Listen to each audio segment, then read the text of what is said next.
પિતા હા સર. કોઈ ભણતી છોકરી હોય કોલેજમાં ભણતી હોય એને પાર્ટ ટાઈમમાં જોબ કરવી હોય તો આપણી પાસે કઈ વ્યવસ્થા છે? હા છે ને સર. શું શું છે એમાં?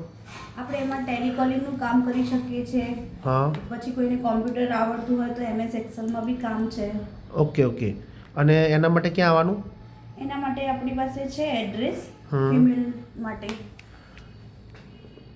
અચ્છા, અહીં આગળ એને રૂબરૂ મળવાનું. હા અચ્છા, છોકરી ફ્રેશર હોય તો? હા તો કંઈ વાંધો નહીં સર. આપણે ટ્રેનિંગની સુવિધા હોય છે તો આપણે એને ટ્રેનિંગ આપીશું. ઓકે, ઉંમરનો કોઈ બાદ છે?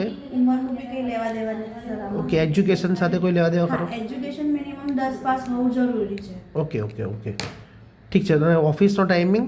ઓફિસનો ટાઈમ આપણે 9:30 થી 6 નો છે. અચ્છા, આપણે વર્ક ફ્રોમ હોમ કામ આપીશું? હા, એ બી આપીએ છીએ.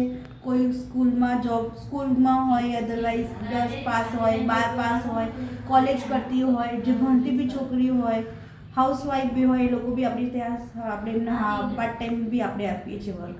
ઓકે ઓકે, ઠીક છે. એના માટે નરોડામાં આવવાનું? હા, નરોડામાં આપણી 516 માર્કેટ છે. 106 107. અમારી જૂની ઓફિસ 506 માં હતી, અત્યારે 106 107 નો ફર્સ્ટ ફ્લોર પર આવી છે. ઠીક છે, ચાલો મળીએ. Thank you sir.